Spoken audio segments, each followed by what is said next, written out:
I've fallen for the Underworld's Black Reaper. He handed me a bowl of forgetfulness soup. Drink this and I'll say yes. I drained it in one gulp. He smiled at me. Hello, new colleague. I became a ferryman on the shores of the River of Oblivion. 100 years later, I fell for the Underworld's Black Reaper. He handed me a bowl of forgetfulness soup, but my hand recoiled. Drink this, he said gently, and I'll say yes.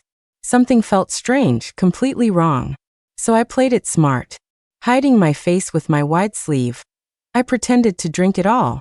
I feigned total amnesia, looking at him with a blank, innocent stare. He gave me a polite, restrained smile. Hello, new colleague. So that's how it is. Caleb, that bastard. A real wolf in sheep's clothing, rotten to the core. I bet this wasn't the first time he'd pulled this scam on me. He was way too practiced at this. And the way my hand had hesitated to take the soup, it was like my body remembered even if my mind didn't. I fought the urge to beat him senseless. You're really handsome, you know. I like you. Caleb actually blinked, caught off guard for a second before regaining his composure. Miss, could you wait here for me for just a moment? He walked off, and I stealthily followed him. The scoundrel got another bowl of the soup and examined it. Granny, he said to the old crone, are you sure today's batch is strong enough? The old woman had a fiery temper. She snatched the bowl from his hand. I've been doing this for thousands of years, kid. I could brew the strongest soup in the underworld with my eyes closed. Nobody does it better. Caleb was puzzled. Then why didn't Ava forget everything this time? I was about to storm out and confront him, but then I remembered what Caleb was like, all warm smiles on the surface but cold and calculating underneath. I couldn't show him my hand. I decided to play along. I went back to where I was. A few moments later, Caleb returned. He asked me, do you remember your name? I shook my head. He seemed to let out a sigh of relief. Your name is Ava. From now on, you'll work here, by the River of Oblivion, guiding the souls of the departed. He handed me a lantern. The silk paper was yellowed with age, dotted with dark red spots that looked like plum blossoms on a branch. This is the path of life and death. If you wait here long enough, you might see the one you miss again. The one I miss, huh? Right now, the only thing I'm missing is a chance to get back at you. If you're not interested, just say no. It's not like I'd be clingy or desperate. Tricking me into drinking forgetfulness soup? What the hell is that about? I am so pissed. I took the lantern, keeping my face a mask of calm. So, what's your name? A breeze whispered past, rustling the endless fields of spider lilies, making them sway like a crimson tide and turning the sky the color of blood. The light made his face look paler, his eyes dark and unreadable, lost in thought. After a long silence, he finally spoke. Caleb. Just like 100 years ago, I whispered, Caleb, what a strange name. But I like it. Caleb managed a small smile. It was a strange smile, like the sun in winter, bright, but completely devoid of warmth. Of course, it was still devastatingly handsome. Caleb left. My mind drifted, thinking about the past. 100 years ago, right here. Caleb told me my name was Ava. And then I watched the River of Oblivion flow for an entire century. I'd watch him return from collecting souls, as casual as if he were taking a stroll and picking a leaf off a tree. The heavy chains in his hands seemed as light as a kite string, and a line of trembling souls would trail behind him. The fearsome ghost official of legend was, in reality, incredibly elegant. When did I start falling for this person? There wasn't a specific moment or a particular reason. It just happened, as naturally as the spider lilies that blanketed the underworld. He took root in my heart. He doesn't like me, and that's fine. Liking someone is a strange, mysterious thing. Out of thousands of people, your eyes land on that one person, and suddenly your heartstrings compose a song, and from then on, your happiness and sorrow are tied to them. Finding a connection like that is rare enough for them to feel the same way is even rarer. I never expected anything from him. If he didn't like me, a simple no would have been enough. Why resort to this? What right did he have to strip my feelings away? Seriously, the more I think about it, the angrier I get.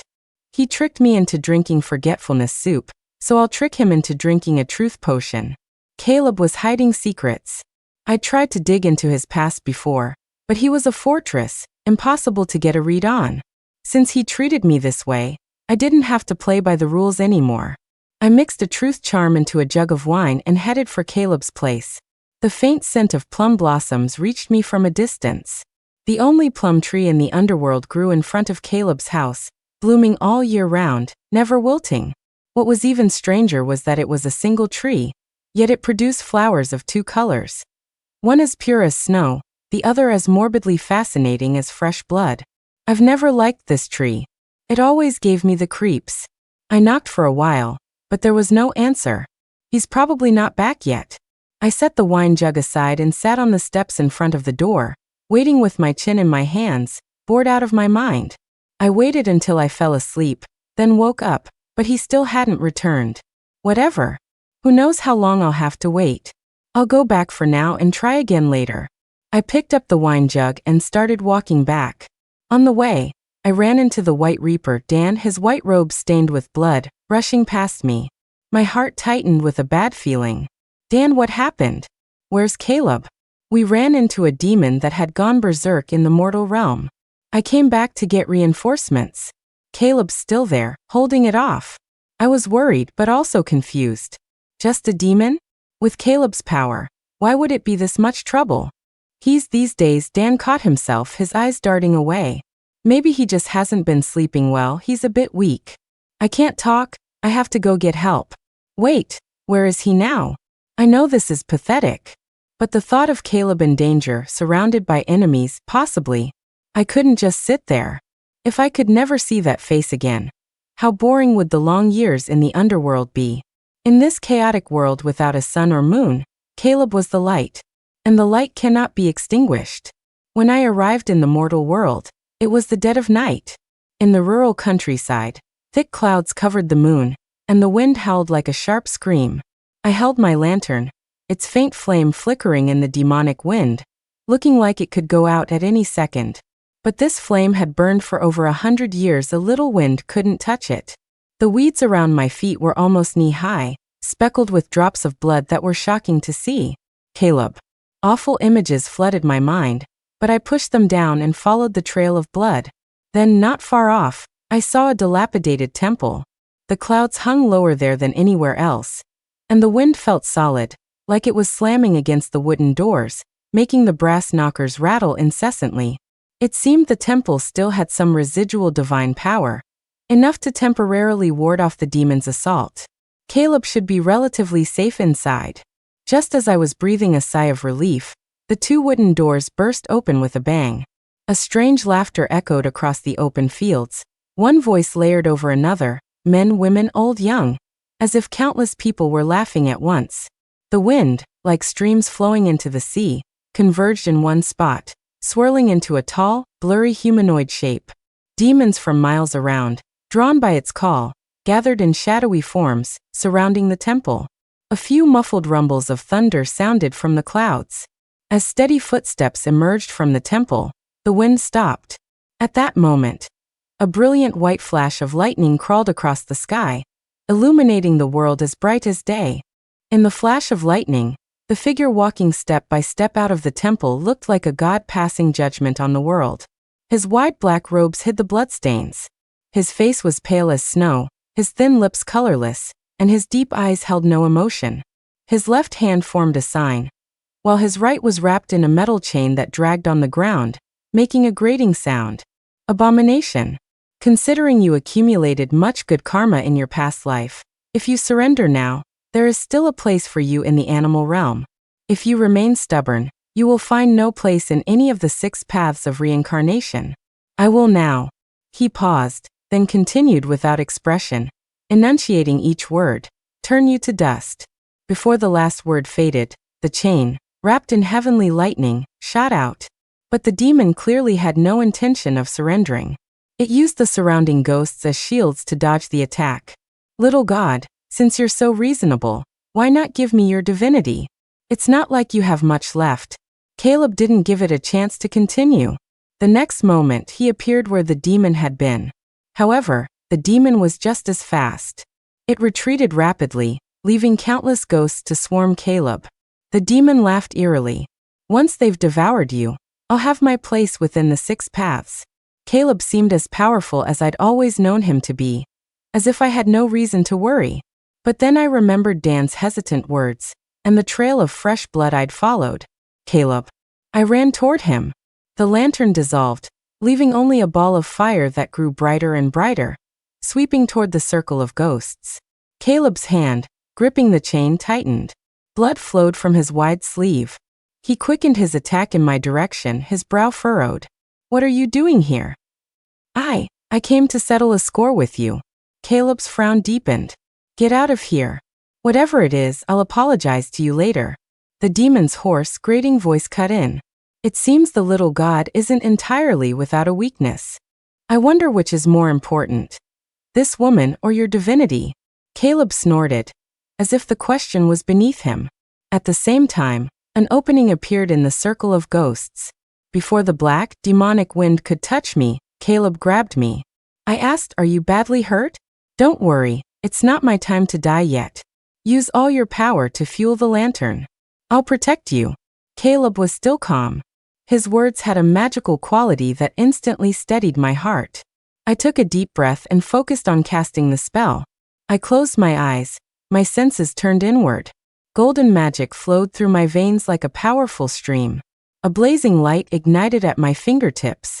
I brought my fingers together and drew an arc in front of my chest. The flame instantly erupted, incinerating the surrounding demons. I couldn't believe it. Was I always this powerful? Caleb wasn't surprised at all. While I was still stunned, he grabbed my wrist. "Let's go."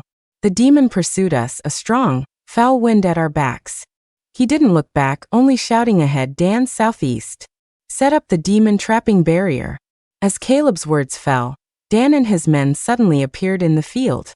The four of them simultaneously cast a barrier, trapping the demon. With that done, Caleb's expression finally relaxed. "So, what score did you want to settle?" Then, as if he figured it out himself, he gave a slight, helpless smile. "Ava, you've learned some bad habits. You're actually tricking me now." "Humph, so only you're allowed to trick people?" I said indignantly. "Fess up. How many bowls of that soup have you made me drink?" Caleb suddenly started coughing, bending over slightly. His unbound hair slid over his shoulder, and he clutched his chest with a blood-stained hand, looking like he was in agony, coughing too hard to speak. Look at that pale face, those beautiful eyes bloodshot and misty. It was enough to make anyone's heart ache for him. My tone softened without me realizing it. "Let me get you back first." Caleb nodded, his lips pressed tight as if he were enduring immense pain. As we neared his house, Caleb spotted the wine jug by the path. "Isn't this the wine you made from the mortal peach blossoms you had me pick? You said you were going to bury it for 10 years. Why did you take it out now?" I guiltily avoided his gaze. I just got a craving for it." Caleb didn't seem to suspect anything. "Were you planning to share it with me?" Then bring it over. Ava's brewing skills should be pretty good." Caleb was badly hurt. Tricking him now felt a bit like taking advantage of him. So I held the wine jug, hesitating. "You should wait until you're healed before you drink." Caleb waved it off. "It's a minor injury, no big deal." I was confused. "Then why were you just coughing like you were about to die?" "Oh, it was pretty bad then, but it's better now." A drop of blood trickled down his long, pale finger. I stood firm. "No. What you need right now is medicine." Caleb snatched the jug from my arms and shook it. "Good wine is the best medicine." "Like hell it is. Dan said you've been weak lately." Caleb put a hand to his forehead and sighed. "Dan also told you I was in trouble in the mortal realm, didn't he?" "Yeah." Caleb nodded slowly. "It's time to poison his vocal cords." Caleb looked like an angel, but he was actually a living devil.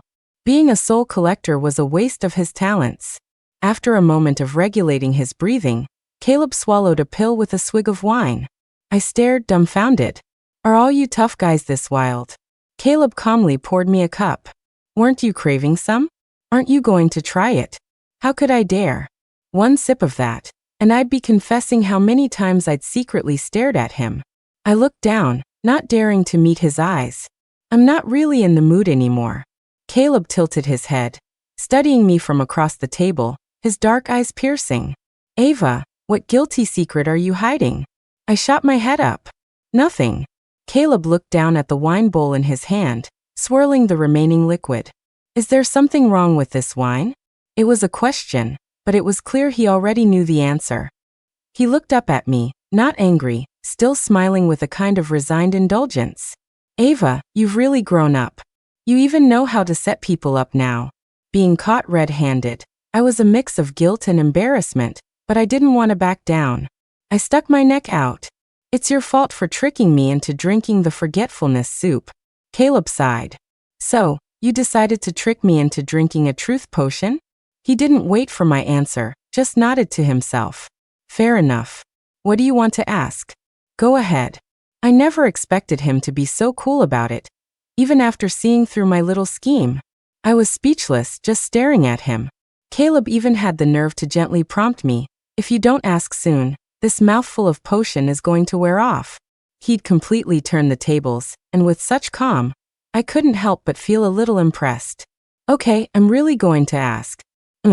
You've tricked me into drinking the soup before, haven't you? Caleb didn't hide anything. He looked me straight in the eye and said yes. How many times? Not counting this time, 3. Why? Just because you don't like me? Caleb fell silent. For a long time, so long I thought he wasn't going to answer, so long I had almost given up hope. Then, as if he'd finally made a decision and was burning his bridges, he said, No, Ava. This is what you wanted. Me? I shot to my feet in shock, knocking over the stool.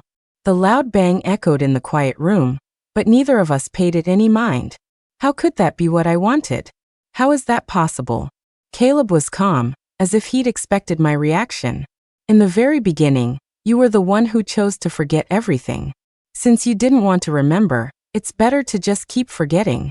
My mind was reeling. I wanted to ask more, but as soon as I opened my mouth, he cut me off. Ava, the potion has worn off. From now on, I might not tell the truth. Are you sure you still want to ask? My mouth opened, but no words came out. Caleb smiled gently, trying to soothe me, but he couldn't hide the sorrow in his eyes. You must be tired, Ava. Go get some rest. I should continue healing. I was far away before I finally came to my senses. I wasn't watching where I was going, just walking aimlessly based on instinct. Until the old crone Meng called out, Well now, what's this? You look like one of the lost souls Caleb just brought in. I nodded numbly. She was right. Granny, do you think anyone would ever want to forget their own past? Meng let out a carefree laugh, one that spoke of having seen it all. Ha! In a world of thousands upon thousands, what kind of person haven't I seen? Some refused to touch my soup, insisting on waiting by the bridge. Everyone has their own obsessions. There are those who remember one person through countless lifetimes. And there are those who transcend life and death to forget everything. Thinking too much just adds to your troubles. Your eyes are in the front of your head for a reason, so don't look back. It's too tiring. Granny, you know everything, don't you? She waved a hand that looked as old and withered as a branch. I've been guarding this river of oblivion for thousands of years. My old brain has gotten dull. I can't see through obsessions and karma anymore. I only know the simplest truths. Meng looked across the bridge.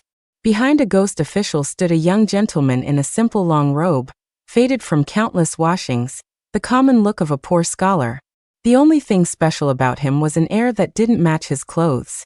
Even from a distance, you could tell he was extraordinary, with a natural nobility in his every move. There was a small vermilion dot between his eyebrows.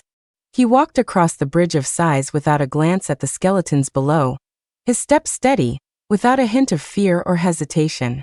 Meng said to me, See? Speak of the devil. Here comes another fool. He reached our side of the river and stopped, smiling at me. It was a gentle smile that put one at ease. I'd seen many people pause on the road to reincarnation, so I asked casually, Sir, are you waiting for someone? He nodded. My older sister. The ghost official guiding him cut in. Hey, you brat, you think you can just make stuff up now that you're a ghost? You were an only child in this life. Where would you get a sister? The gentleman just looked at me and said softly, I have been reincarnated 9 times. I have let go of all my relatives, except for my sister from my first life. I can never stop worrying about her. His tone was calm, which somehow made me feel even sadder. To be missed so dearly by you. Your sister must be a wonderful person. He smiled, as if lost in memory, the warmth of years gone by returning like spring. Yes. My sister was the best sister in the world. In the end, the gentleman didn't meet anyone and walked on. Watching his retreating back, a strange feeling suddenly rose in my heart. Have I met him before? Naturally, no one answered. As his figure disappeared into the sea of spider lilies, that strange sense of familiarity vanished with him. Perhaps it was just his kind demeanor that created the illusion. Whatever. I can't even figure out my own problems. Why worry about someone else's? After that day, I didn't see Caleb for a long time. He said it was a minor injury, but it wasn't. According to Dan, Caleb needed a full month to recover before he could start working again. During that month, Dan was worked to the bone. Hey, Dan said suddenly, it's been a whole month. How come you never went to see him? What's there to see? It's not like he's going to die. Dan leaned in close, his handsome face getting bigger and bigger as he examined me from all angles. Something's not right with you. I waved him away. What's not right with me? Dan leaned back dramatically and pointed a finger at me. Oh, you must have fallen for someone else. You're insane. Look at your reaction. I hit the nail on the head, so you got all defensive, didn't you? No need to panic. It's not like you two were ever a thing. It's your right to like someone else. What's the big deal? Unless you've fallen for his brother? Wait, his brother is me. Dan babbled on, his excited gossiping turning into self-doubt, and finally into terror. I don't want to get reincarnated yet. Ava, you can't have a crush on me. He made a childish, ugly face. Look how ugly I am. I burst out laughing and decided to play along. You're not ugly. I think you're dashing, the most handsome man in the underworld. I like you a lot. Dan's eyes widened as he stared at something behind me, his expression frozen. He said to the person behind me, Ava's just kidding with me. I followed his gaze and turned my head, meeting Caleb's emotionless eyes. For a moment, neither of us spoke. Dan looked back and forth between us and made a swift exit. Caleb narrowed his eyes, watching Dan's retreating figure. Ava thinks he's dashing? Likes him a lot? I could see a murderous glint in Caleb's eyes, which made me feel inexplicably guilty. He's okay, I guess. Is there anyone else? What? Anyone else you think is handsome? Caleb's tone was even, and if you just listened to his voice, it even sounded a bit gentle. But his expression was anything but calm. He won't accept my feelings, so why is he acting like this? It's just annoying. I held back my frustration and started to count on my fingers for him. Lots of them. Dan Yueza and King Chujiang. Caleb frowned, pulled out a piece of paper and a brush, and started writing furiously in midair. I squinted at him, puzzled. He looked back at me. Why did you stop counting? Is my paper not big enough? The nearly foot-long sheet of white paper hovered in the air. He held the brush as if he were about to compose a long poem. Turns out he was just writing down names. What are you doing that for? Seeing that I had stopped counting, Caleb propped his right elbow with his left hand and tapped his chin with the brush. He smirked, a rare, mischievous smile that clearly meant he was up to no good. Guess. That smile sent a chill down my spine. It was unsettling, and my confidence wavered. I swallowed hard. Harming a colleague is a major crime. You'll be thrown into the 3 evil paths. Caleb nodded in agreement, not the least bit panicked. He asked back, Ava, do you think I'd leave a trail? That's the man I fell for. A will as strong as his power. I chickened out. But Caleb wasn't going to let me off the hook. He took a step forward, looking down at me, and asked again, now does Ava still think anyone else is handsome? He was smiling slightly, his voice soft, almost coaxing. His face was so close I could feel the warmth of his breath. Those dark eyes were like a mesmerizing abyss. One look, and you were lost. My face suddenly burned. I couldn't tell if it was from fear or embarrassment. I just shook my head like a bobblehead, my tongue tied. And no one else is good looking. Caleb raised an eyebrow and glanced at me. I caught on and added, only you. You're the best looking. He nodded with a perfectly straight face. I hadn't been sure how to face Caleb, but after all that, things seemed to have returned to normal between us. He never mentioned what he'd said that day after drinking the truth potion. Everything felt like it was back to the way it was before. I stood by the river of oblivion, holding a lantern with a faint flame, guiding one soul after another, some fulfilled, some full of regret. I often heard sighs and constant weeping. The only thing that brought me joy was seeing the Reaper in black robes and chains return safely from the mortal realm. Time is eternal in the underworld, with no changing seasons. I always lost track of the years, marking them only by the peach blossoms he brought. Of course, peach trees don't grow in the underworld.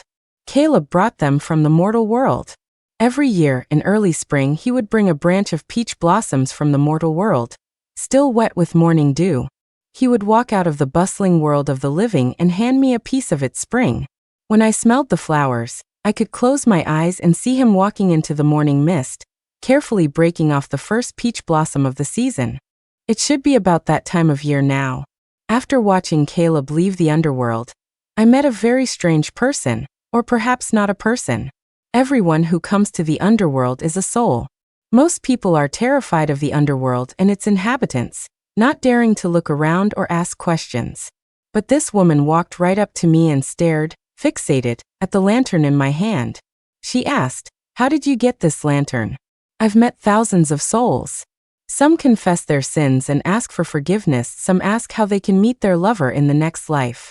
The questions are countless but mostly the same, revolving around their own obsessions and fears. No one had ever asked about my lantern. I looked at her in surprise. She was a woman in her 30s or 40s, with a very plain face, the kind you'd forget if you didn't make an effort to remember. Her clothes weren't extravagant, but she held her back perfectly straight, with the graceful bearing of a noblewoman who had never known labor. Her expression was even more remarkable, carrying the sharp authority of someone of high status. I was momentarily stunned by her presence and answered truthfully, "Caleb gave it to me." "Caleb," she repeated the name, then said to me, "May I have a look at this lantern?" Her words were polite, but her tone left no room for refusal. I handed it to her. She reached out a porcelain-like hand and caressed the yellowed silk surface, her fingertips lingering on the deep red plum blossom pattern. Then, as if she'd touched something sharp, her hand froze, and she let out a sigh. Just then, someone fell into the river of oblivion, and I quickly used my magic to pull them out. When I looked back, the woman was gone. There was no time to dwell on it. A long line of souls waited behind me, so I picked up my lantern and continued forward. After guiding all of them, I returned to the river. At the border between the mortal and spirit worlds, I didn't find this year's peach blossom, nor did I find Caleb. Instead, 12 bolts of heavenly lightning awaited me. The perpetually dim sky of the underworld was instantly lit up. The heavens seemed to come alive, the lightning pulsing like a living thing. In a flash, a web of electricity converged, and the thunder formed a massive pillar connecting sky and earth, striking straight down at me. There was no time to react. The moment I saw the strange phenomenon, an extreme pain shot through my entire body. In that instant, I thought I had been turned to dust. I couldn't feel any part of my body until the next bolt of lightning struck straight down. A pain unlike anything I'd ever felt reminded me that my physical form still existed, a vessel for pure agony. Under the heavenly lightning, no magical barrier worked. I could only endure it. After 5 bolts, my vision went white, and my consciousness began to fade. I couldn't move. If this continues, I really will be annihilated, body and soul. But what did I do wrong to bring down the heavens' wrath? I couldn't understand. As if someone heard my thoughts, a steady voice came through the haze. I couldn't tell where it was coming from. It seemed to be all around me. A mere mortal vessel. How can you bear my son's divinity? That he fought for these 400 years for you is already your great fortune. The contempt in the voice faded, replaced by pity. Your complete annihilation was a seed planted long ago. Young lady, do not hold a grudge. The voice, it sounded like the woman who wanted to see my lantern. 400 years. So I was originally mortal. Then who fought for me to have these centuries in the underworld? Her son. Is it that black-hearted reaper who was always tricking me with forgetfulness soup? Is it Caleb? Caleb. As I whispered his name, a sharp pain shot through my heart, mixed with longing. I still haven't gotten this year's peach blossom. I tried to piece together an image of him in his deathly black robes, a broken branch in his arms. The flecks of pink would add a touch of life to him, a hint of the mortal world on his pale face. He would smile at me, the curve of his eyes beautiful. And once again, I would be drunk on the richness of spring. My senses were fading. In my blurred vision, I thought I saw the corner of a black robe. In the instant the world lit up, the blood-red spider lilies swayed like a tide in the fierce wind. Under the vast canvas of the thundering sky, Caleb ran toward me. He opened his arms and pulled me into his embrace, his voice trembling slightly. "Ava, I'm late." He really did smell of peach blossoms, a light, elegant, sweet scent. The sixth bolt of lightning struck Caleb directly. He only let out a muffled grunt and held me even tighter. I struggled to speak, my throat filled with the taste of blood. "Caleb, leave me. Don't be afraid, Ava. I will never leave you." Another sigh, and the voice spoke again. "My son Lanty, your place is on the white jade throne in the 9 heavens, free of love and hate, desire and anger, far from the mortal world. How long will you remain lost?" Caleb's voice was still steady and calm. "Mother, without Ava, the mortal world is meaningless to me. People say the 9 heavens are a paradise, but to me without Ava, paradise is just another hell."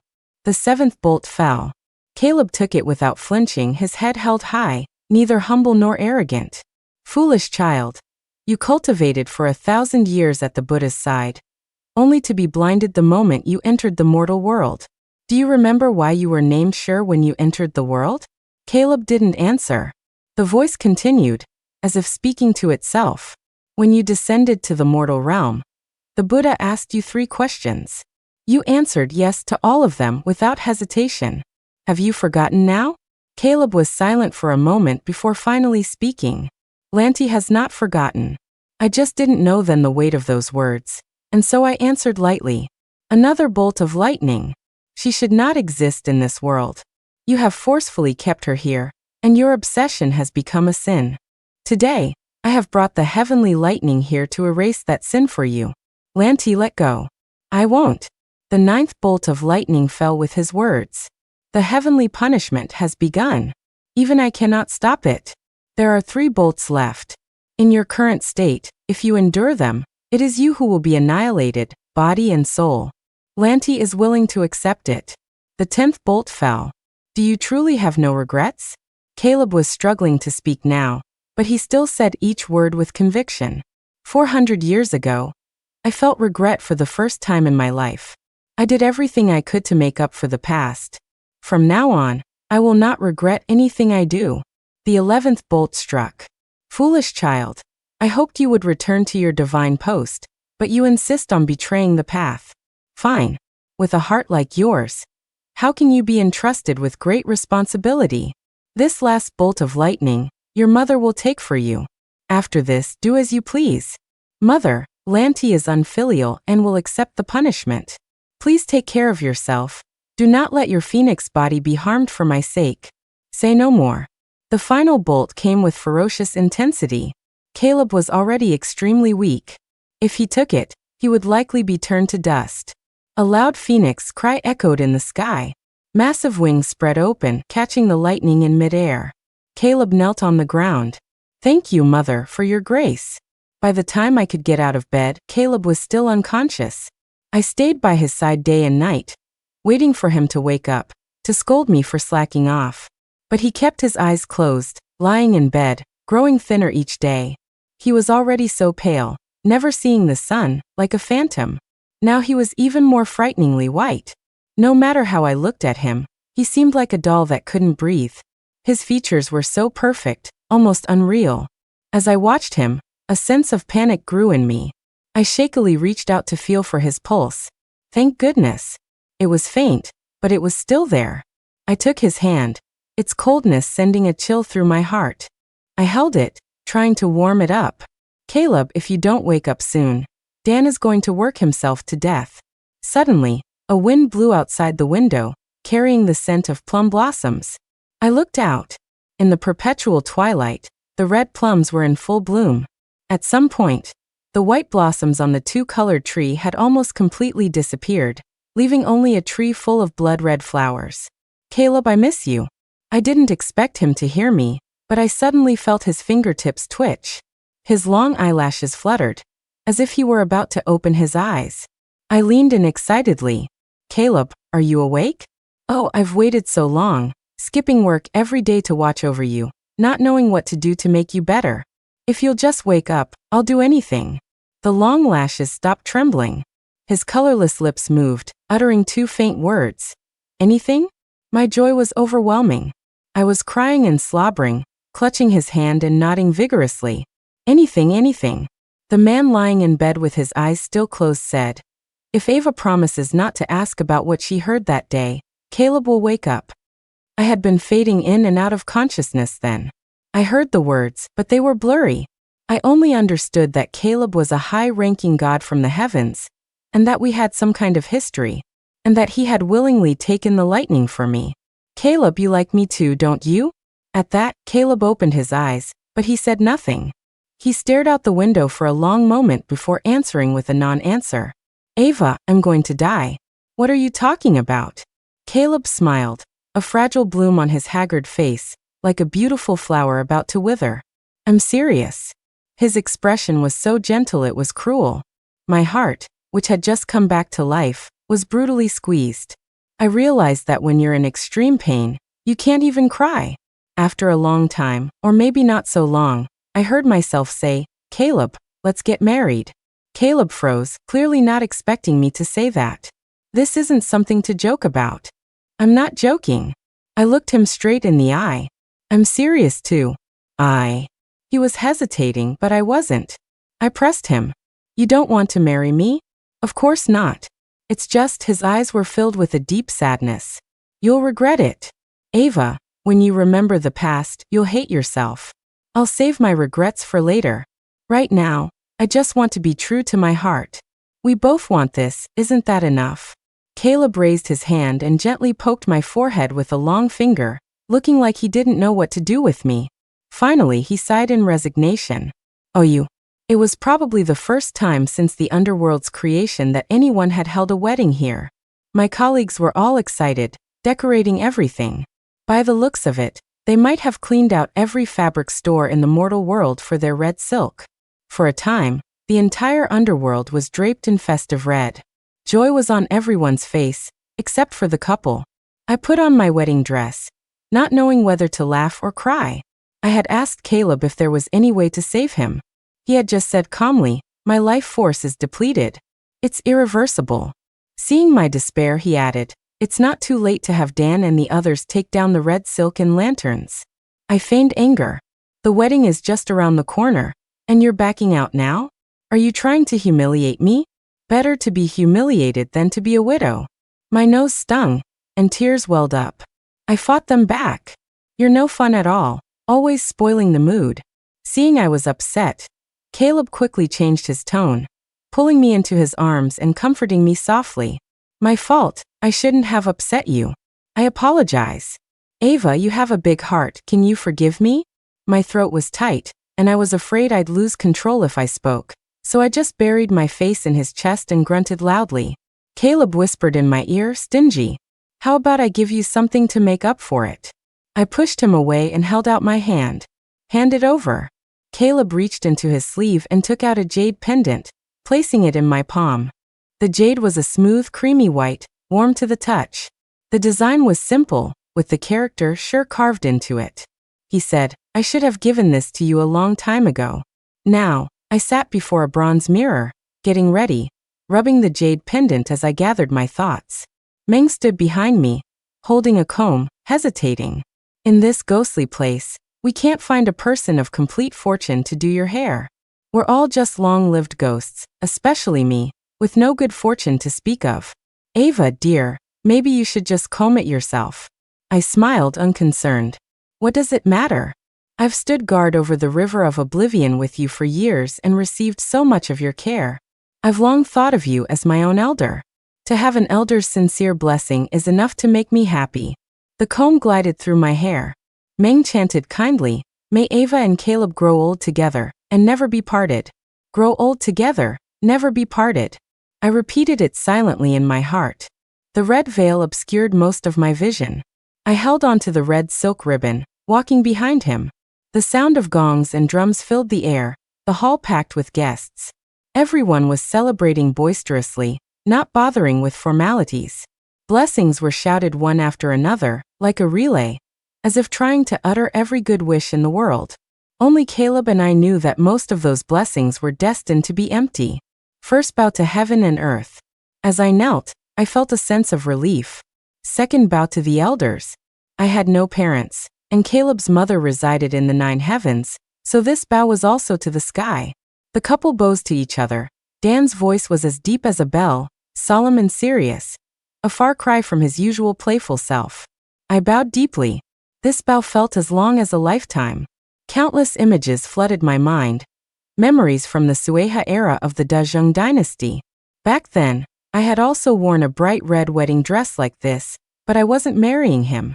In my memory, the snow fell so heavily, as if the heavens were dumping jade dust. The southern capital had never seen such a heavy snow. The world was covered in white, a vast expanse of white, with only the glaring red of my wedding dress. I sat in the carriage, lifted the curtain and looked back. I saw him on his horse in silver armor, his expression as cold as the December ice. I thought that would be the last time I ever saw him. The very last time, and he couldn't even give me a kind look. Classic Caleb. Later, in the new year I had been so looking forward to, I did see him again. Unfortunately, the white plum blossoms were stained with blood, a most unlucky shade of red. Memories of the past rushed in. When I looked up again, my face was streaked with tears. He was right. In that moment, I truly hated myself. I tore off the veil, ignoring the shocked gasps of the crowd, and just looked at him. In that one look, he understood everything. He understood my actions, and he understood my hate. He didn't try to defend himself, didn't ask for my forgiveness. He just said, "Ava, don't blame yourself." How could I not?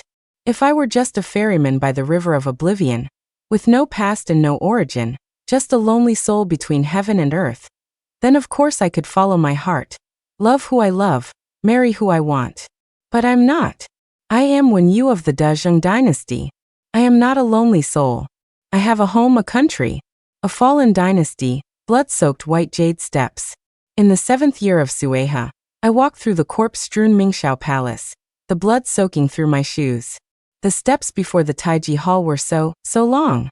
I climbed them, but after a few steps, another fresh corpse blocked my path. His python-embroidered robe was filthy. It was Prince Duan, my royal uncle who was always so meticulous about his appearance, the one who used to let me ride with him at the hunting grounds. Walking all the way from the Chonghua Gate, I had grown numb. I only hoped the person inside the Taiji Hall was safe. He was still so young, born in the palace, raised within its high walls. His life should have been long, with so many chances to see the world outside the Mingxiao palace. I had made a pinky promise with his younger self. But I was only 13 then, and when I tried to sneak him out of the palace, we were caught by Caleb before we even left the bedchambers. Caleb had smiled so kindly then, before turning around and marching us right to my mother, earning me a good scolding. He was always like that. Seemingly easygoing, but more ruthless than anyone. Years ago, as a soldier in the Imperial Guard, Caleb had blocked young Leo's path out of the palace.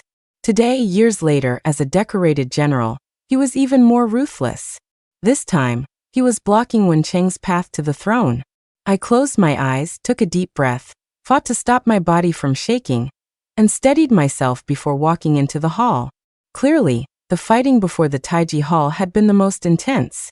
I was practically walking on a sea of bodies. The hall doors were wide open. I recognized Caleb at once in his light silver armor. His back was to me, his bow drawn like a full moon. I used to sneak into the training grounds to watch Caleb. As a young man, he was as bright as the moon, a picture of grace as he wielded his sword and spear. Unfortunately, before I ever saw him compete, he would spot me in my disguise. Later, when he went to war, I often heard people praise his brilliant archery, how he could shoot a willow leaf from 100 paces, a true god of war. His arrows always found their mark, piercing an enemy's brow even in the thick of battle. I had listened to his legends for years, always wanting to see his skill with my own eyes. Now I finally saw it. But his arrow was aimed at Wencheng, my younger brother. The bowstring was pulled taut. The world seemed to stand still. I didn't dare breathe, afraid the slightest sound would cause him to release the string. I wanted to scream, "Don't. Don't shoot. Don't kill Leo." I wanted to say, "Caleb, I'm begging you, don't make me hate you." But the moment the arrow left the string, I was mute, drowned in such immense fear and grief, yet unable to make a sound. Leo had grown up by my side. Our father died early, and he was only 10 when he took the throne. I know he wasn't a good emperor.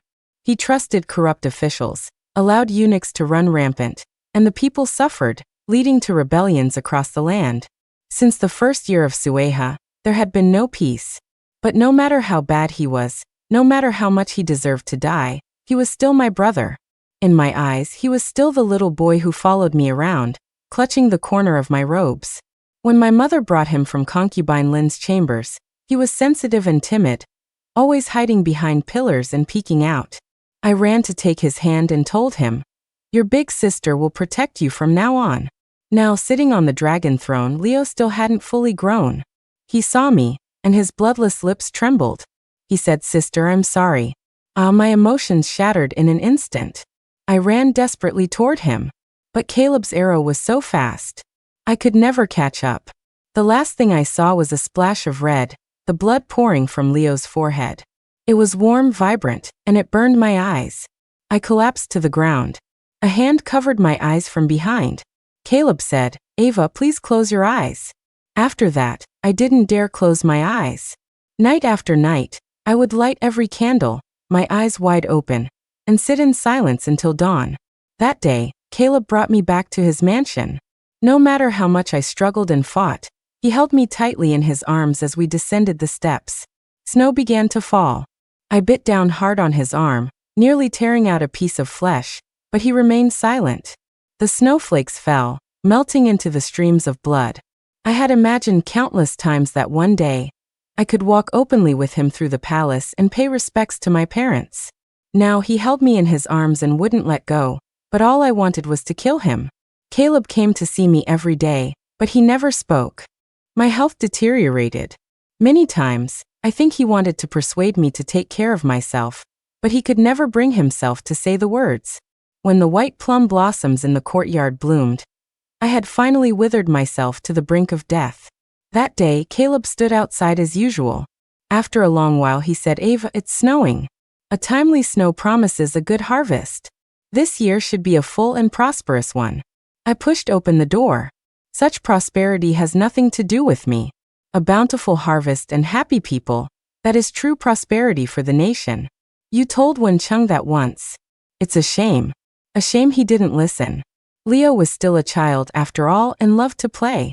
My constant nagging for him to be diligent only pushed him toward the eunuchs who indulged him. "You, a traitor, have no right to speak of shame." He looked at me, his gaze deep. A king is for the people, and I was the king's servant. When the king disregards the people, I become the people's servant. "Ava, I did not betray the world, only you shouldn't have come back. I sent you away from the capital so you could live a peaceful life, far from this conflict." Classic Caleb. Always calm, always wise, always standing on his own principles. He overthrew a dynasty, slaughtered my family, not for fame or power, but for the peace of the common people. Under my wide sleeve, I clutched a sharp hairpin. "Caleb, perhaps what you believe in is the righteous path, the right thing to do. But the world isn't just about right and wrong. I was always part of this conflict. No matter how far I went, I could never escape it. From the moment you raised your blade against the one family, you became my enemy." He looked at me deeply. "Ava, do it. After I'm dead, leave the capital. Live a good life." And one more thing I never explained. 3 years ago, when I returned victorious from the northern frontier, I was going to ask for your hand in marriage during my investiture. But on the way back, I saw the people suffering, even more than those in the war-torn north. Fighting the eunuch faction would be dangerous, so I never brought it up. "Ava, you have always been in my heart." Hearing this, I wanted to laugh, but why did laughter bring tears? "You love me. You make me hate you this much, and then you tell me you've always had me in your heart." I nodded, laughing, my vision blurred by tears. "Fine. Fine. I don't want to live anymore anyway. So I wish you, General, to forever lose what you love, and to taste the bitterness of sleepless nights. With a flick of my wrist, I plunged the hairpin into my own heart. Blood splattered onto his face, onto the pure white plum blossoms. I gave him a defiant smile, so he could feel panic after all. Before I died, I tore the marriage charm from my neck. The night before I was to be sent away for a political marriage, I climbed Mount Jioi and prayed to the Buddha for this charm, wishing that in the next life I could meet you, fall in love with you, and marry you. I used all my strength to rip the charm to shreds.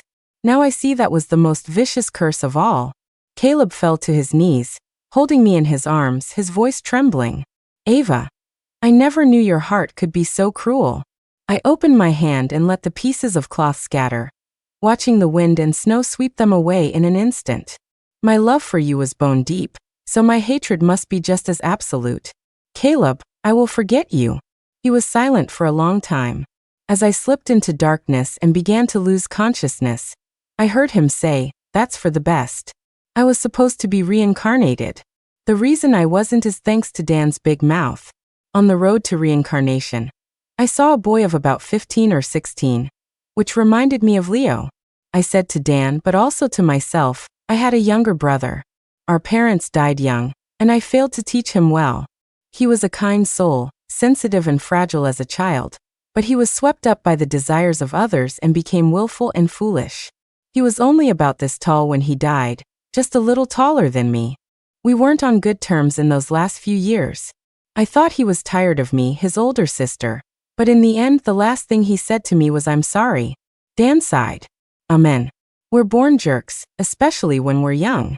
The more you try to control us, the more we rebel, determined to turn the world upside down just for the hell of it. We only see things our way. It's not until we hurt the ones closest to us with our own selfishness that we finally wake up. It's a shame I didn't understand that then. If I have the chance to be his sister in the next life, I hope we both learn that lesson sooner. Dan, seeing my sadness, probably wanted to comfort me and let something slip. You'll have the chance, don't worry. In the next life, you'll both be safe and happy. Caleb created an era of peace, free from disaster, war, and political turmoil. He will repay his debt to you. We are separated by death. What more can he do? Dan scratched his head, as if debating whether to continue. But he could never keep a secret. He clicked his tongue and let it all out. After you died, he prayed to the Buddha for your next life, and the Buddha granted it, promising you a lifetime of happiness together. As for Wen Chung, he was given a different fate. If your brother works hard, he'll have his own good fortune. A lifetime of happiness? I laughed. Who wants his happiness? I only wish to never meet him again, life after life. Reincarnation? Forgetting the past, only to love him again? I'd rather be a lonely ghost wandering the earth. I turned back on the road to reincarnation. I didn't want a next life. To love, to hate, just thinking about it was exhausting. I was done with it. I became a lonely ghost. I heard from other ghosts that spirits who don't reincarnate in time will simply fade away, with no chance of another life. I smiled and said that sounded pretty good. I wandered the human world, sleeping by day and roaming by night, occasionally scaring people, only bad people, of course. For instance, if old and weak travelers taking shelter in a rundown temple were attacked by robbers, I'd float behind them and pull their hair. The Dazheng Empire was a completely new place now. Caleb had backed a descendant of the dynasty's founder, one who had been stationed in the north since the beginning. The new emperor was diligent, lowered taxes, and allowed the people to recover. He was praised by everyone. Children sang songs about him in the streets. If someone was praised, someone else had to be cursed. Wen Chung was given the posthumous title Min, meaning pitiful. History books had nothing good to say about him. His death was celebrated by the people. Only I mourned him.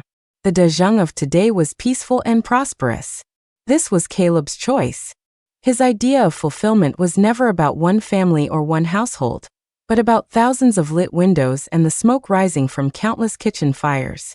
I thought, he was a great general, worthy of the people's love. He just wasn't suited to be someone's lover. Being a ghost was pretty good. Free and unbound by the mortal world. It was just a shame that such days were so short. A soul without a vessel for too long is like an old, neglected house, battered by wind and sun. A crack here today, a collapse there tomorrow. My memories began to fragment. Before I completely faded away, I went to see Leo. In this life, Leo was 2 years old, waving his little hands and babbling things adults couldn't understand. I reached out to touch his forehead. There was a vermilion dot there, probably a mark left by the arrow in the Taiji Hall. Leo used to be terrified of pain. A little scrape or bump would make him cry for ages. I'd have to apply medicine and comfort him for a long time before he'd stop. How much must it have hurt to be shot in the forehead with an arrow? How could such a delicate child endure it? Leo, be a good boy from now on. Grow up fast. I had no physical form. Mortals couldn't see or hear me. But the infant in front of me reached his small hand in my direction. He opened his mouth and struggled to form words. Even though they were muffled, I could make out the sound of a "Jia big sister." Not long after that, I forgot everything completely. One night, I was sitting on a tree branch, looking up at the moon. As I watched, tiny specks of blue light began to rise into the sky, getting higher and farther away, then disappearing. Strange. Firefly light doesn't look like that. I looked down and realized the light was coming from my own body. My feet were disappearing bit by bit. Half of them were gone, but I couldn't feel a thing. Watching my body slowly turn into countless specks of fluorescent light on a quiet summer night, carried away by the evening breeze, was beautiful. So beautiful that I forgot to be sad. I no longer knew where I came from. So drifting to the four corners of the earth with the wind seemed fine. I hummed a tune, looked up at the bright moon, felt the breeze on my face, and watched myself turn into starlight, heading for distant places, feeling incredibly peaceful. Ava, are you leaving? A deep voice suddenly cut through the quiet night, like a stone dropped into a calm lake, sending out countless ripples. I followed the sound and saw a person standing under the tree. His silver armor reflected the cold moonlight, his dark hair tied up high. But his aura wasn't sharp instead, it held a strange sadness. This person was really good looking. I couldn't help but smile warmly. Are you talking to me? Did you know me before? His expression faltered for a second before he composed himself. He looked up at me and smiled. No. I nodded. A handsome young man like you, if I had seen you before, I definitely wouldn't have forgotten. He smiled gently, his eyes misty. The bright moonlight reflected in them was truly beautiful, so beautiful it made my heart skip a beat. The peace I had felt was shattered in an instant. I said with regret, well, there won't be a chance to get to know each other in the future, so I won't ask your name, passerby. There will be. There will be another chance. He raised his hand and cast a spell, conjuring countless golden specks of light that chased after the blue ones. The blue fluorescence that had scattered to the winds was gathered by the warm gold and brought back together. At some point, a lantern appeared in his hand. White plum blossoms were painted on its surface.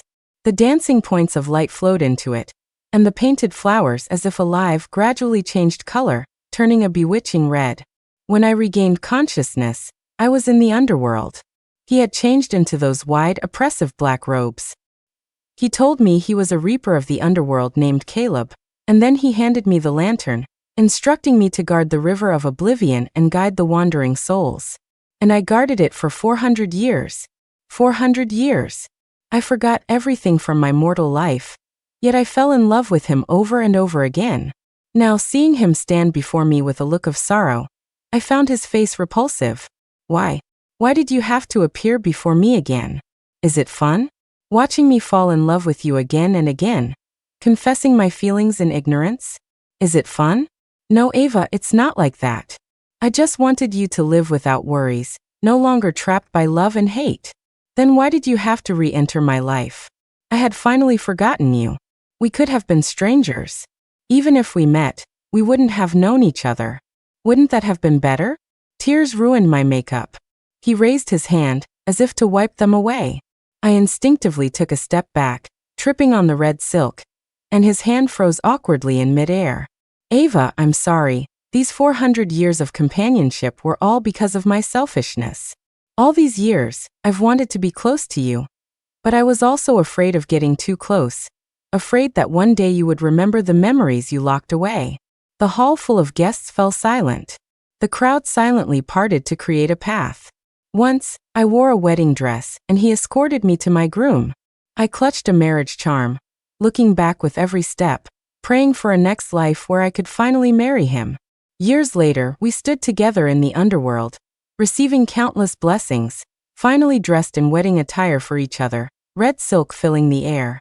And yet, I stepped backward, away from him, destined to never be complete. He had never worn such a vibrant red. The festive color felt like a sarcastic mockery.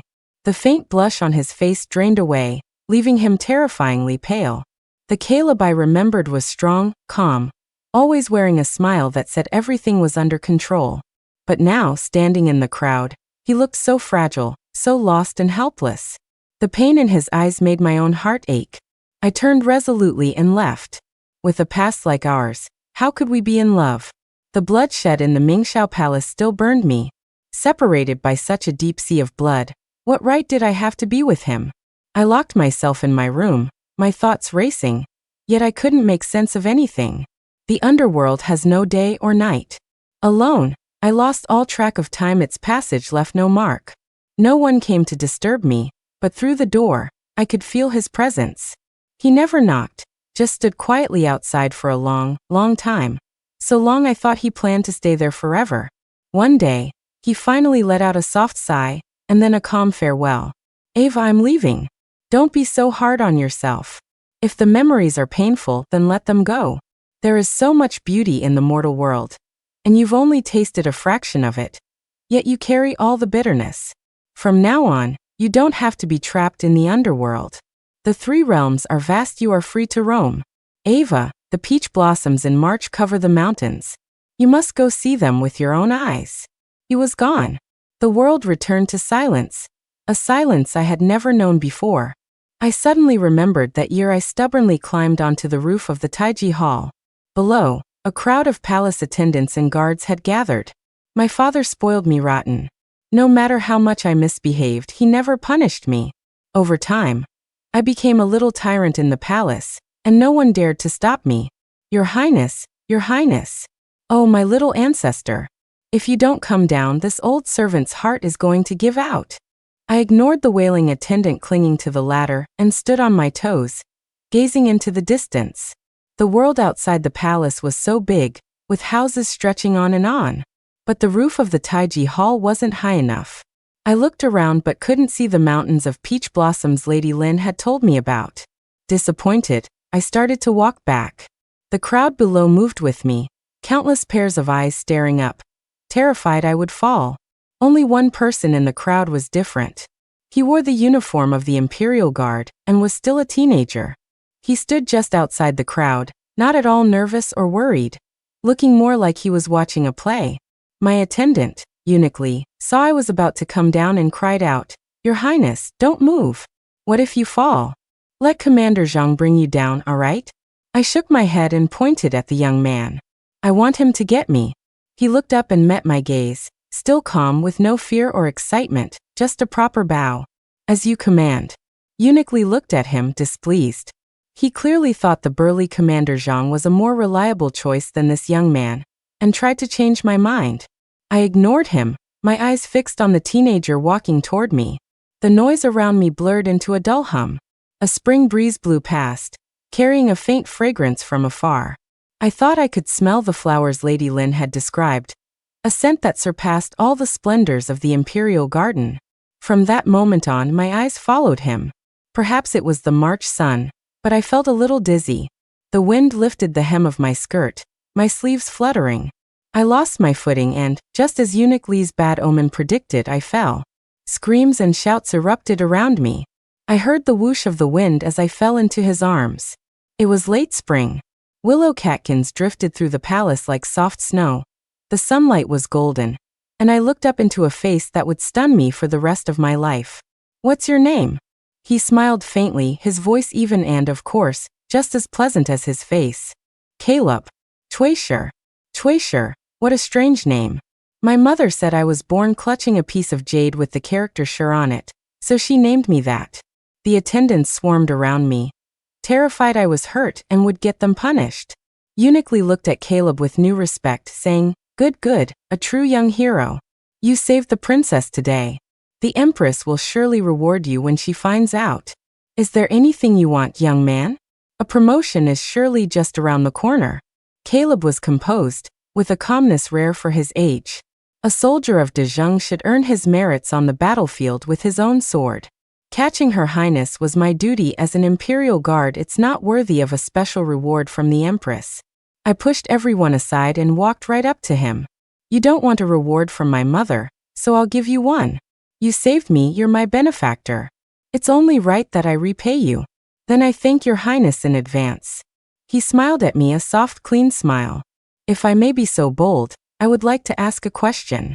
Technically, he shouldn't have been looking directly at a royal, but being looked at by him, I didn't feel offended, just a little flustered. The afternoon heat rushed to my cheeks. "Why, you can ask. May I ask what your highness was looking for on the roof of the Taiji Hall?" Everyone else thought I was just being whimsical, acting out. No one had asked me why I was so insistent on climbing the roof. Only he, from far below, had watched me gazing into the distance and understood my purpose. Lady Lin said that the peach blossoms in March cover the mountains and are beautiful to see. The flowers in the imperial garden, though numerous and rare, are ultimately man-made, deliberately arranged, and lack the wild abandon of those in nature. I wanted to see for myself the splendor of the flowers outside the palace. Later, the one time I did sneak out of the palace, I climbed Mount Jiui by moonlight, but it was winter. Fortunately, after praying, it began to snow on the way down. The snow fell harder and harder until the bare branches were covered, and from a distance, it looked like a mountain of blooming flowers. I remembered that day before the Taiji Hall, the setting sun, the young man's faint smile. It's not fair. He appeared in my life, a stunning opening act that made everything else pale in comparison. Only he shone brightly in the ageless river of time. I was half dreaming in my memories, not knowing how much time had passed, until I was startled by a slow, steady knock on the door. "Sister, it's me, Leo." I thought I must have misheard, until the voice sounded again from outside. "Sister, have you remembered everything?" I opened the door. The young man before me was both a stranger and familiar. Although I could still recognize him as Wencheng at a glance, he was vastly different from the Leo in my memory. In that life, he was only 16 when he died, still with a boyish air. Now he was a full head taller than me, slender but standing tall and straight like a pine tree, clearly a mature and steady man. I stared at the vermilion dot between his brows and remembered that in every life, he would come to see me on his way through the river of oblivion. "Leo, I didn't recognize you any of those times. It's better that you didn't. For these hundreds of years, I've seen you living without a care in the underworld, and I was happy for you. Now that you remember everything, you're not happy anymore." He looked at me with a pained expression, as if wanting to comfort me but not knowing where to start. Leo had truly grown up. Standing before me, he seemed more like an older brother. I couldn't help but feel a sense of relief. "Have you been well all these years?" He had just opened his mouth to answer when I remembered that every time he came to the underworld, he was still a young man. Did that mean he died young in every life? The knot in my chest, which had just loosened, tightened again. "Why was your life always so short? Was it painful when you died?" Leo had a comforting smile on his face as he shook his head. "I enter reincarnation with my memories. It's a punishment, but also a form of destiny. I have lived through 10 mortal lives, atoning for my sins, accumulating merit. Once my cultivation is complete, I return. It's not painful." Given Wencheng's actions in that life, to be allowed back into the human realm was likely because of Caleb. "Sister, you look beautiful in this wedding dress." I looked down at the expanse of red, the embroidered mandarin ducks so vivid they seemed alive. The next moment, a tear fell, darkening the pattern. He asked, "Is it with Caleb?" I nodded, then shook my head. "I'm sorry, sister shouldn't marry the man who harmed you." I tilted my head back, holding back the tears, and managed a smile that was probably ugly. Fortunately, I remembered everything. "We didn't get married in the end." "Sister," he sighed, his eyes full of sympathy. He pulled me into a gentle hug. "Why do you torture yourself?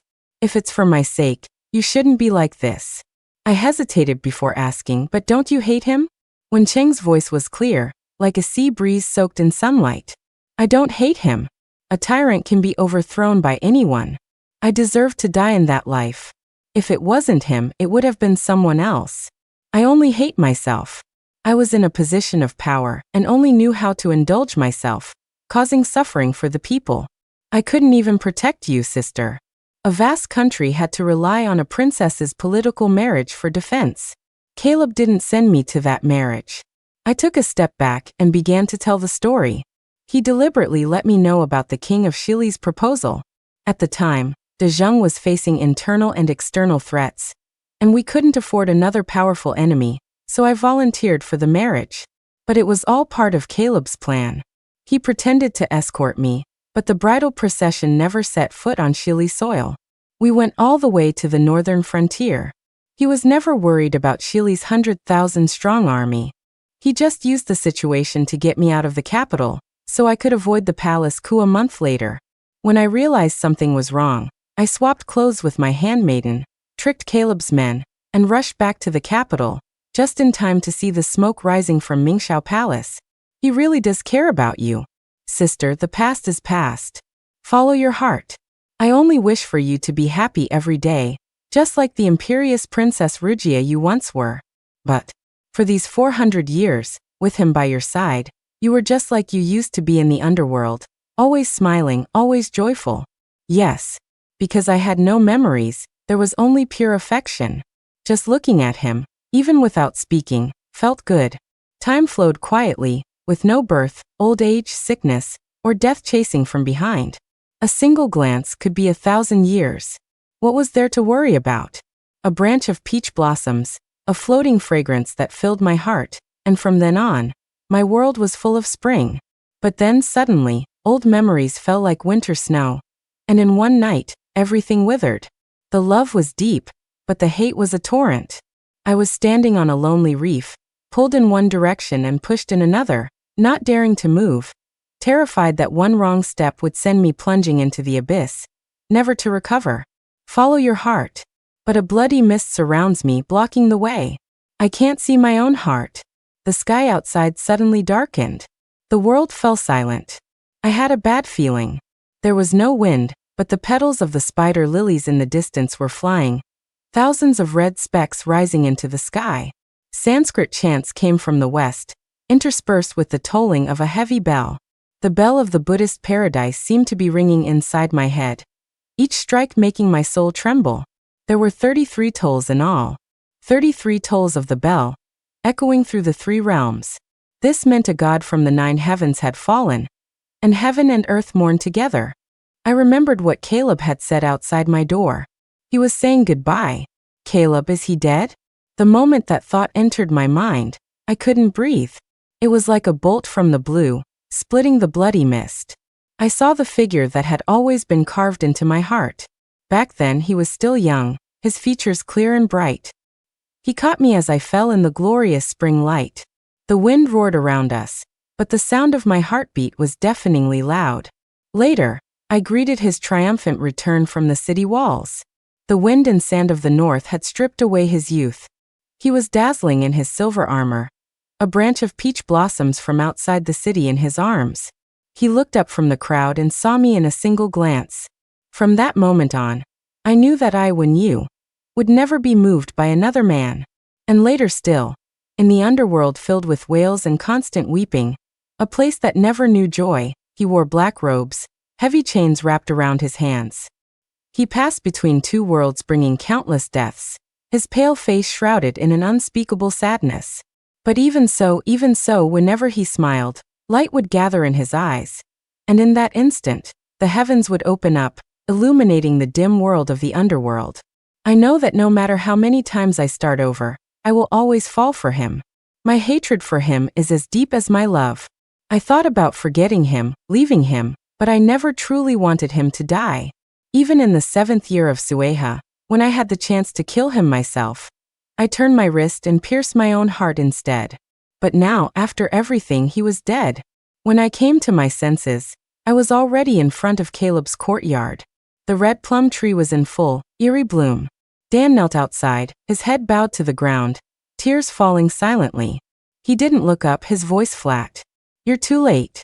Golden specks of light rose from the house, scattering like a dream. Dan looked up, his eyes following the golden light.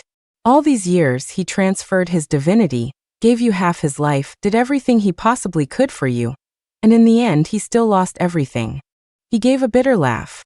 From the day he brought the fragments of your soul to the underworld, I knew that sooner or later, he would end up utterly destroyed. It's no surprise. Even now, I felt a sense of unreality. Dan's words came to me in fragments, as if in a dream. I struggled to speak. Transferred his divinity? Gave me half his life.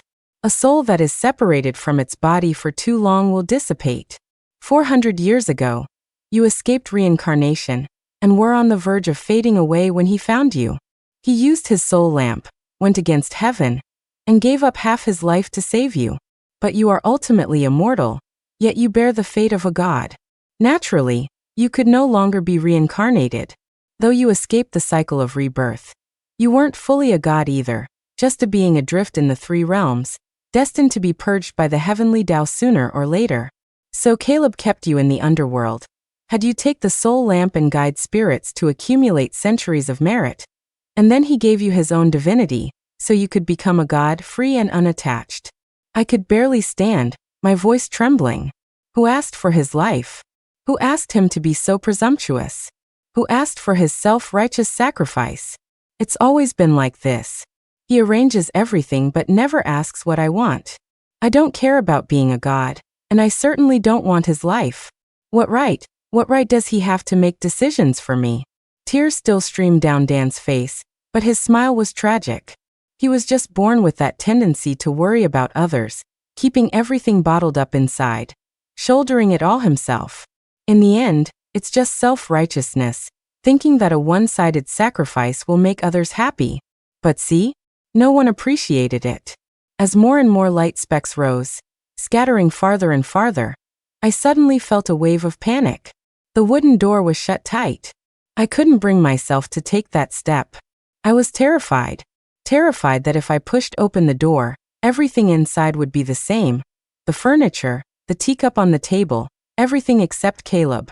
I could bear never seeing him again, but I never wanted it to be like this, for him to vanish forever from the three realms, while I had to live for thousands of years. My love and my hate seemed ridiculous in that moment. He was gone, and so all my emotions went with him. In this vast world, there was no one left who could bear the weight of my feelings.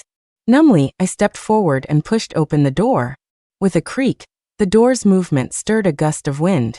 The candlelight flickered, casting dancing shadows on the walls, making the room feel desolate.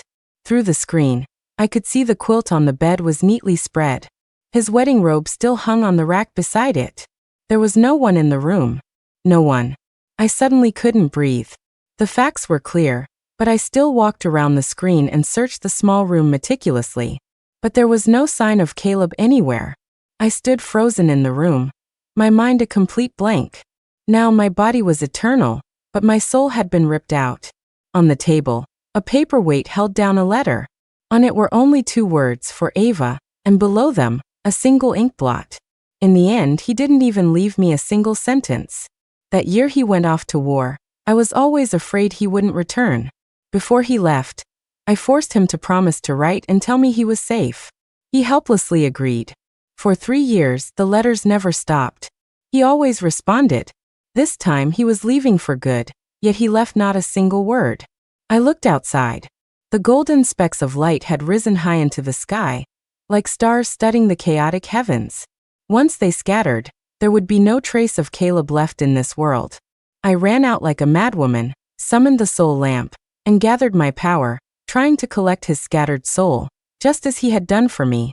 But no matter how much power I poured into it, it was useless. I could only watch as he dissipated into the world. I formed new signs, frantic, not knowing what to do besides pour in more power, until warm blood filled my throat. It was still useless. My vision blurred. The specks of light were so far away they were almost invisible. My last thread of sanity snapped. I don't want your life. I'll give it back to you, all of it. Caleb, you promised me. In the 15th year of Yongjia, when you went to war, you promised you would grow old and gray with me. Just because I broke my promise in that life, does that mean you can break yours too? Caleb, you've haunted me for 400 years. What right do you have to just leave now? Don't you hate him?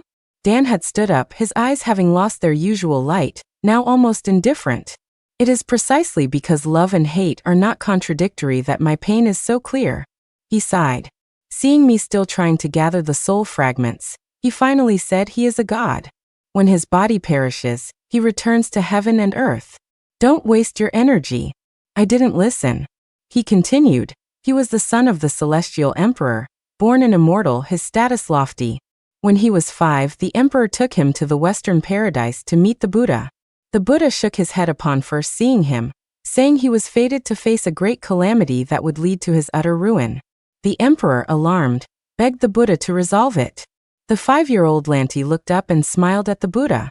The Buddha's heart softened, and he kept him in the western paradise, hoping that 1,000 years of listening to the temple bells would erase his future karma.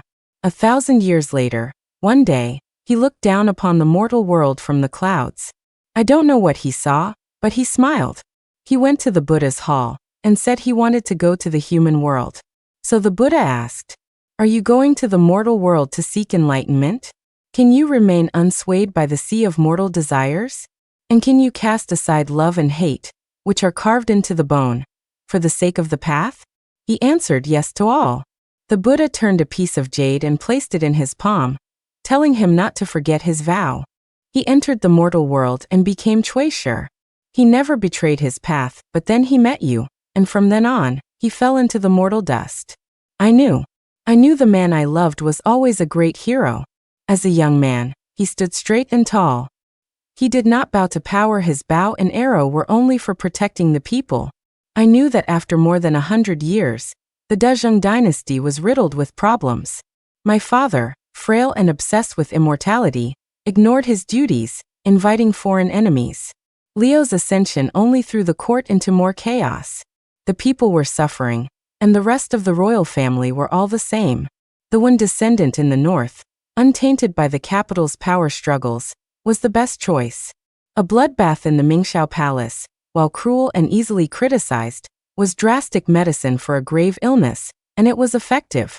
I knew that when Cheng had to die in the Mingxiao Palace, as long as he lived, the new emperor's throne would never be secure. There would always be people with ulterior motives using his name to start another rebellion. I knew his choice was not wrong, but I could not bring myself to take his hand again, the hand stained with the blood of my family. They had died with grievances. I had no right to my own happiness. My love over these 400 years was deep, but love and hate cannot cancel each other out. They exist separately, irreconcilable. A sigh echoed from the heavens. The fated calamity. Was it inescapable after all? It was the voice of Caleb's mother. I clung to it like a drowning person to a piece of driftwood. I beg you, your grace, save him. He gave his life to you. If you want to save him, you must give your life in return. Are you willing? Yes. I am willing as long as he can live. She sighed in the void. Life and death. A cycle of entanglement and missed chances. Since you are willing to die for him, then do not betray his wishes. Live on for him. My son Lanti in his true form is a phoenix. Though he may die, he is not extinguished. In thousands or tens of thousands of years, he will one day be reborn from the ashes and return to the world. But his past will be dust. Even if you meet again, you will not know each other. Strangers from now on. Even if we meet, we won't recognize each other. It was just as I had once said. This was what I had hoped for. But now that it was coming true, why did my heart feel so empty? In the past, I was the one who forgot, again and again. In the future, he would be the one to depart, leaving me to remember alone. The wheel of fate turns. This is fair. Epilogue. I serve my time in the underworld, holding an old lantern, waiting for someone. For 1,000, 10,000 years, I have stood guard by the river of oblivion. This time, among the endless stream of souls, I have recognized many people. My father from that life, my mother, my uncle, my cousin. After countless reincarnations, they have long forgotten who and you was.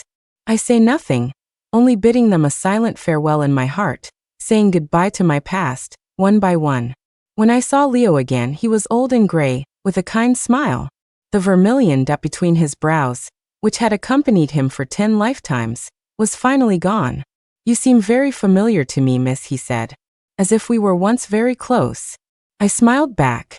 Perhaps we were connected in a past life. You are always looking into the distance, miss. Are you waiting for someone? An old friend. Did he promise a date of return?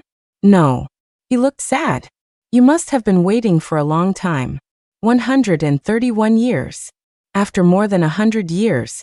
What if he has forgotten you? Then he has forgotten. I looked at the red plum blossoms on the lantern, answering him, but also answering myself. Time is long. Perhaps one day, love and hate will fade, and my old friend will return. We will meet, smile, pass each other by, and go our separate ways. What if he turns back? If he turns back, then our path is fated to be a narrow one, with no escape. Then I wish for you to meet your friend soon. I just smiled and didn't answer. The end.